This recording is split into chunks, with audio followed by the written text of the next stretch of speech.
Hello, co-creator. I'm very happy that I'll be interviewing right now John Demartini. He's a specialist. He's one of the teachers that was featured in The Secret. And today we're going to speak about soulmate, twin flames, how can we attract our soulmate, and all this crunchy, good stuff. So I'm excited to introduce you to John. He's right now in Hawaii, Maui, and we're going to discuss soulmates. Here we go.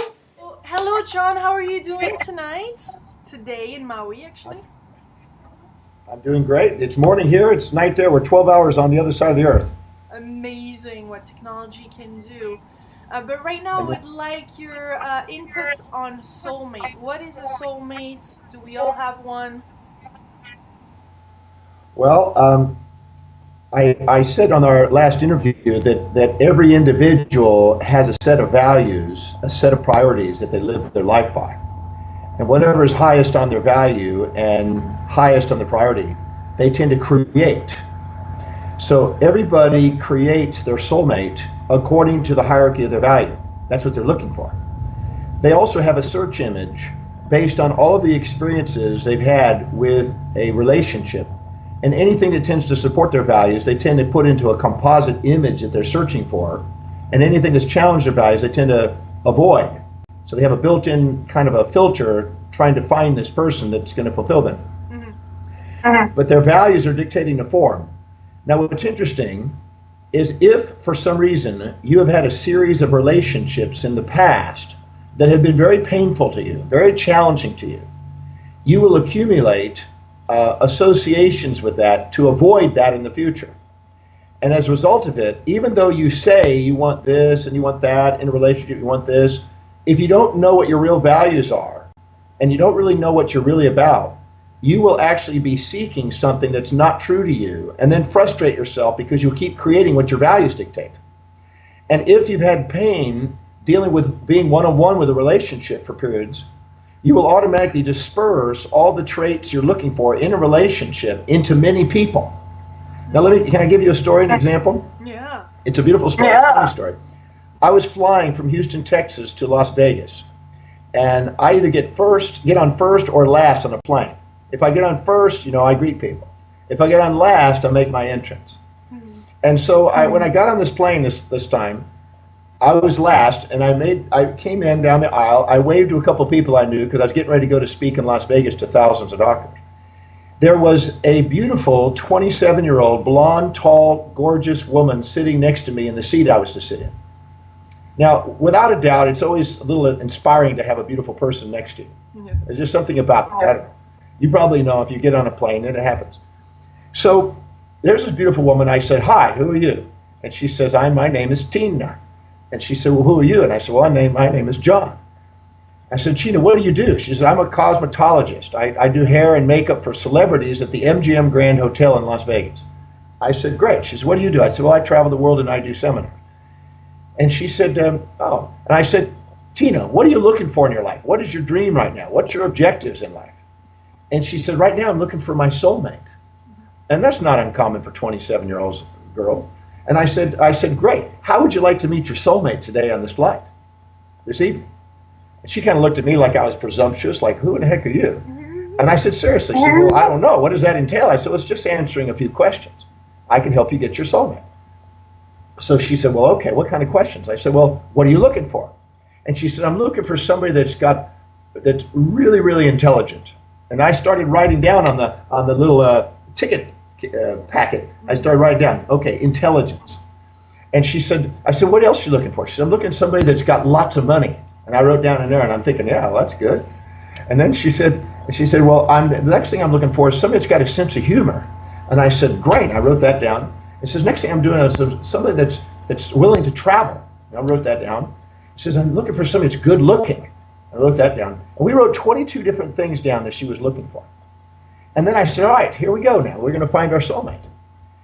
This highly intelligent person, nothing is missing in your life. What form and what person is taking that on right now? She says, "What do you mean?" I said, "Well, who in your life is highly intelligent like you're looking for?" She says, "Well, my boss. He's brilliant. He's absolutely a genius. He runs the company and he's just brilliant."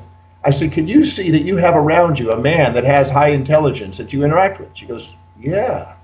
I said, and who's got the sense of humor? Well, I know who that is. That's the guy that cuts hair next to me. He's this gay guy, and he basically keeps me in stitches and laughing all day. I said, can you see you have a man in your life that's got the sense of humor you're looking for? She goes, yeah. I said, and who's got tons of money? And she goes, God, I know who that is. That's my boss again. He's a billionaire. And last year he helped me get a new car and helped me go on a trip to Hawaii. And I said, great. Can you see that you're not missing that? She goes, yeah, this is interesting. I said, and who is good looking? She says, well, I know who that is. That's my ex-boyfriend. And I said, well, what about him? I said, well, we don't dating anymore, but occasionally I go to social functions and I need him there because he's good looking. I just tell him not to speak because he's really dense. And I said, so can you see you have that? And who is it likes to travel? Well, I know a guy that basically likes to travel. Sometimes he goes with it. There's 3 or 4 of our girls that go off on trips, and sometimes he's there and he kind of takes care of stuff that guys do. I said, can you see that every single thing you're looking for is in your life in the present? She goes, wow, I never did it. We went through 22 different things, and she found out that everything she was searching for was in her life, but it was according to her values. Now, what she was striving for was this kind of fantasy image guy. And she says, well, will I ever get it in one man? I said, no, they don't make men like that. They don't make guys that have everything like that. They just have guys that have parts of those things. She says, well, what do I do? I want to get it one guy. I said, well, listen, because of the past and the relationships you've had in the past that are painful, you have made sure that you have dispersed it because in the relationships you've had in the past, you've had painful experiences. So let's go to each one and I'll show you what I mean. So we went to the last one that she had a relationship for about 8 months with. And she says, yeah, he was very good looking. He was extremely wealthy, but he called me all throughout the day and was always worried where I was and didn't want me to go anywhere without me being there or the guy being there. And she says, it was just, I felt smothered and I felt like he was control freak. And I said, well, can you see, you swore you wouldn't want to do that again. She says, that's for sure. I said, well, so can you see that you wanted a wealthy guy and you wanted a nice looking guy, but you wanted to make sure it wasn't where they trapped you and you didn't feel smothered. She goes, yeah. So you unconsciously moved it where you got a wealthy and intelligent guy where they're now helping you, but you're not smothered. You can come and go when you want. And they're actually paying you to do that. She goes, wow, that's really true. I said, what about the guy before that? What did you date? Well, this guy was very good looking, but I couldn't trust him. He was always off with other women, and I just didn't want to deal with it, and I just didn't like that. And so that didn't work out. I said, can you see right now that you've got a good looking guy when you need him, but it doesn't matter if he's with somebody else? She goes, wow, that's true. And I went through each of the past relationships and showed her how the pains of those made her change her values so she could create, as a powerful creator, what she was looking for. And she literally manifested the soulmate in the variety of forms. So here's the summary. The soulmate is always in a form of either one or many. And if you are in more pain being with one, you will then filter it out into the many, so you have the option to go home and be by yourself. Because she didn't want to be trapped. She wanted to have the freedom to go with her friends. She wanted to have her own company. And the first guy I met it where she didn't have her company because he was expecting her to do things which undermined her business. So she really had on her values, I want to have independence, I want to have my own business, I want to be able to go home when I want to, I don't want to be smothered, I want to be able to make my own money and have my own life and go where I want to go. And so she was manifesting according to her true values exactly what she was getting, and she just didn't realize it because she had injected the fantasy values of books and other friends instead of her own values. And so the soulmate is always present. It's never missing. And the master lives in a world of transformation, never the illusions of gain and loss. So that's what I'm describing the soulmate. The soulmate is always there, but we don't honor it. Now, I always say whatever you're looking for in a soulmate, you'll also attract its opposite. Because every human being has both sides, and they always have the traits nice and mean and kind and cruel, etc. So you don't want to set up a fantasy and an unrealistic expectation on a soulmate, which will automatically be self-defeating because you won't find a one-sided person. You'll always find a two-sided person. So once I communicated with her, I then did the Demartini method on those men in the past to dissolve the pains associated with that and find out how it served her. Because it's never what happens to her, it's how she perceives it. So I helped her see a different perception. When she did, she cleared all the emotional baggage I could in a 2.5 hour to 3 hour flight. And when we landed, she was like kind of in a different state. She kind of gave me a hug. She said, wow, I'd like to be able to keep in touch with you. I said, well, yeah, I'll have an email. Here's my email address. So she went on her way. 3 weeks later, she emailed me, sent a picture of a tall guy from Israel, big guy, who travels a lot, has got lots of money, he's good looking, loves that she's independent, and will see her periodically and rendezvous and pay for her to rendezvous to travel, which he loves doing. I know that's because I've done this long enough. We're working with people. That's the reason I wrote the book Heart of Love for this purpose, because I have all this in the book. And what I did is I said, can you see that you were empowered the entire time and you were creating it, but now once we shifted your value system, you now manifested it in one manner. And it wasn't everything, but it was now a functional relationship. Well, I don't know. I haven't talked to her or sent her an email and gotten back and forth with her probably a year now. But for all those times up until about a year ago, and this was about 4 or 5 years ago when I met her, she had this guy.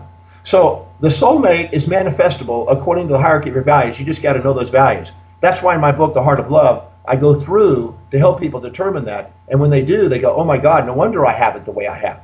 Because otherwise people beat themselves up thinking there's something wrong with them when they don't have it. But the truth is, there's always something magnificent about them. They just didn't realize their power. And they're worthy of love no matter what they do. They just are creating love in the form that really matches their value, and they don't know it. So you're saying that as soon as you finally see that you're a lovable human being and you have completed some of your past and reopened your heart, the right person shows up immediately according to those values? Or well, the right people are in your life the whole time. They're already there. But how about in one person, one form, all of it? As long as there's more pain with being with one person in your past than many, you'll keep dispersing it and say you want your soulmate, but in reality you're unconsciously making sure you don't get it. But if you are able to see the blessings of all the relationships and how they basically gave you guidance and gave you feedback and helped you be who you are, and now do not infatuate with freedom and fantasies about relationships, the soulmate's available to you and they'll manifest very quickly. Does soulmates mean that there is some work that you're doing in common, that it is a person that is complementary to you, that it helps you to be of even greater service on this planet, or what is exactly, because we're a bit messed up between soulmate, twin flames, ideal partner. In ancient theology, in astrotheology, the soulmate represented this goes back to the early Greeks and the Gnostic writings after the Christian era. The soulmate was, in the Greek writings, they believed that from the center of the galaxy to our solar system, a spark of fire from the central fire of the sun emanated from the central sun to our solar system and to our Earth. And they imagined this being a spark. And so they saw that as twin flames, symbolically. And that's the soul. So this is an astrotheological construct that goes back into the early Greek writings. So back to Plato and Aristotle and these writings even before that. So this construct, our soulmate is the person who complements us and helps us grow the most. But the thing is we don't grow by getting only things that support us. We grow most when we get both support and challenge. So the real soulmate is the one that gives us a perfect complementation of support and challenge. We have similarities and differences. The ancient Greeks said, if we see more similarities and differences, we're infatuated. If we see more differences and similarities, we're resentful. But if we have a perfect blend of similarities and differences, agreements and disagreements, we have the true love, which is maximizing our growth process. Because if we get nothing but support, we stay juvenile and infatuated and blind. If we get nothing but challenge, we become precocious and, in a sense, withdrawn. But if we put the two together, we have an oscillating lovemaking, which keeps us enduring a patient relationship. So that's the secret, and that's why our soulmate is always a combination of things we're looking for and also things that make sure we grow and challenge us. And we attract people that have complementary opposite value systems many times. So we're seeking that which supports our values, but we also attract that which challenges our values. Because the things we need are also the things that are not where we're masterful, it's where we actually have low areas on our values, so we can attract somebody we can delegate utilitarian purposes to. So we're actually we're attracting people we can delegate stuff to. The thing is that, as some speakers are saying, is that you're attracting your opposites, and then through time, unfortunately, then some people don't grow together, and then ultimately you grow with different values and you're apart. So how do you actually maintain that relationship so it grows in a beautiful soulmate relationship, or is it just supposed to be natural and the way what happens is it's not what they do, it's your perception of what they do. In the book The Heart of Love, I have a chapter specifically on how to keep balanced your perception of support and challenge. See, if you get more support than challenge, you get bored. You get too many, it's too much the same, and if any two people are exactly the same, one's not necessary. If you get too much challenge, you get burned out. So a maximum relationship occurs right between boredom and burnout. They got to oscillate. Too much boredom, too much burnout doesn't work. You want to go on. So what you have to do is learn to ask the questions. When you see things that challenge you, how is this supporting me? And when you see things that are supporting you, how is this challenging me? You have to be able to, in your own self, learn the art of keeping that balanced. Then there's the Demartini method, which is a method I have that I think we mentioned, that's about how to see that what you see in them is inside you, and how to own those traits, and how to not judge them.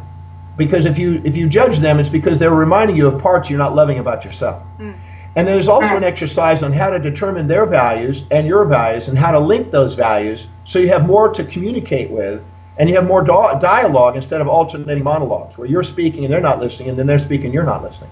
So there's 3 chapters in that book specifically for that: the soulmate, the communication of values, determination of values, and the Demartini method. 4 chapters actually, to help people specifically get that job done, to keep it centered so they can maintain a magnificent relationship. So when 2 single people meet, though, there is the physical attraction, there is the chemistry, the alchemy kicking in, and sometimes we mix the signals of our soul with lust. How do we dissociate those 2? How can we really follow our soul in this process? If you have to ask the question, it's not the soulmate. Got it. Okay, because at the soul, there's no questioning. At the senses, I always say at the level of the soul, there's nothing but love and certainty. But when we're in the senses, we oscillate between I can't live with them, I can't live without them, when they support and challenge you, or would challenge and support you. So what happens is, when you first get with somebody, the way you know you're infatuated is that you start to sacrifice the things that are important to you to be with them, and you start fearing the loss of them. If you have the fear of loss of them, you're infatuated, because that's a withdrawal symptom from dopamine addiction. And you're actually, whenever you're trying to be somebody you're not in order to be with them, to keep them, you're not being yourself. And you will accumulate moments of resentment that you will eventually download on that person and punish them with, because of all the things you felt you sacrificed because you weren't able to be yourself during your infatuation phase. And then they'll be in the pit, and then you'll want to change them, and this is the undermining of the relationship.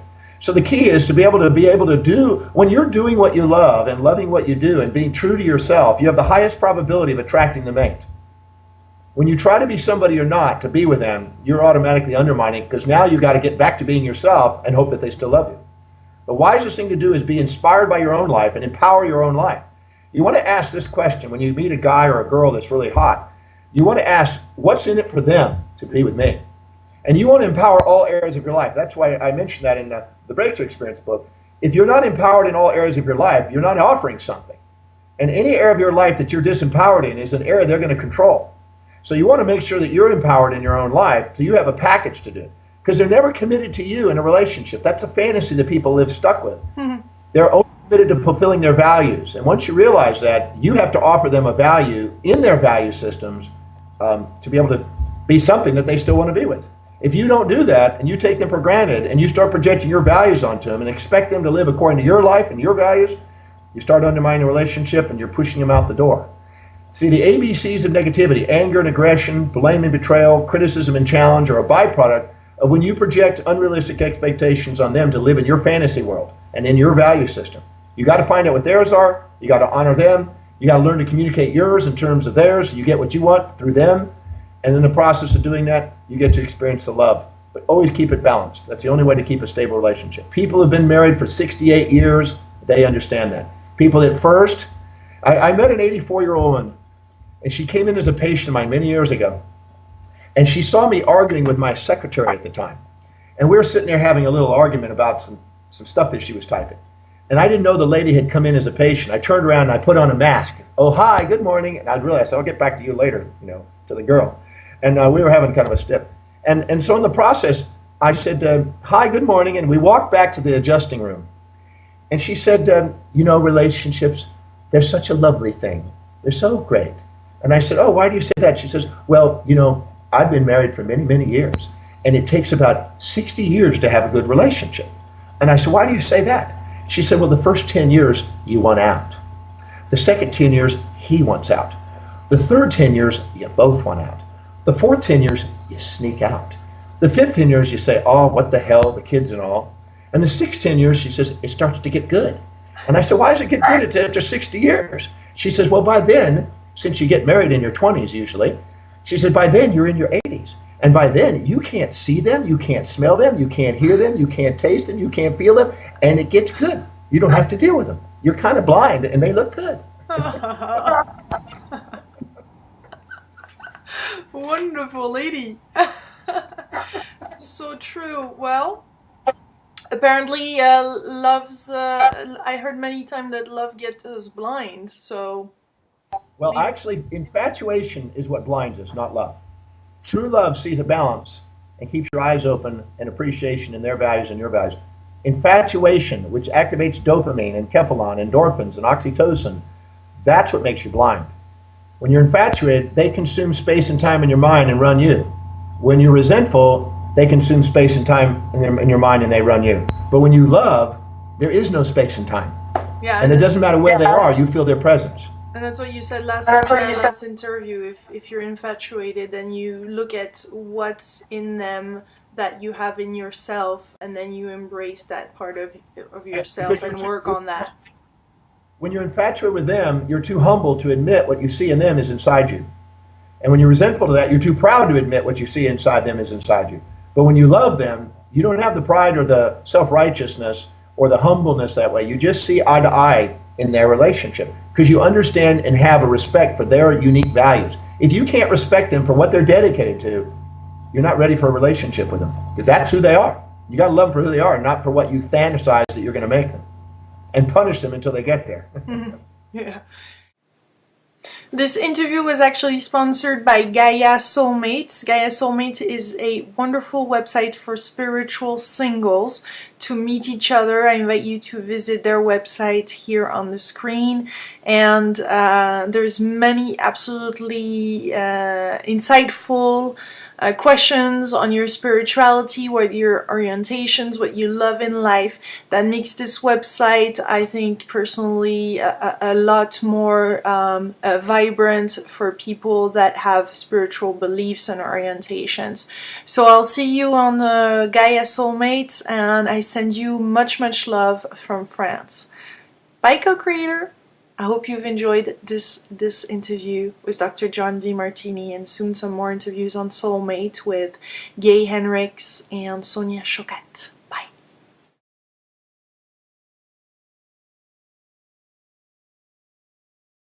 So everybody creates their soulmate according to the hierarchy of their value. That's what they're looking for. They also have a search image based on all of the experiences they've had with a relationship.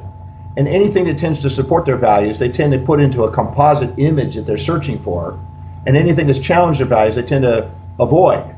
So they have a built-in kind of a filter trying to find this person that's going to fulfill them. Mm-hmm. But their values are dictating the form.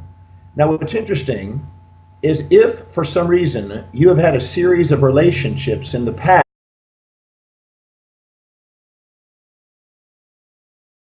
Hello, co-creator. I'm very happy that I'll be interviewing right now John Demartini. He's a specialist. He's one of the teachers that was featured in The Secret. And today we're going to speak about soulmate, twin flames, how can we attract our soulmate, and all this crunchy, good stuff. So I'm excited to introduce you to John. He's right now in Hawaii, Maui, and we're going to discuss soulmates. Here we go. Hello, John. How are you doing tonight? Today in Maui, actually. I'm doing great. It's morning here. It's night there. We're 12 hours on the other side of the earth. Amazing what technology can do. But right now, I would like your input on soulmate. What is a soulmate? Do we all have one?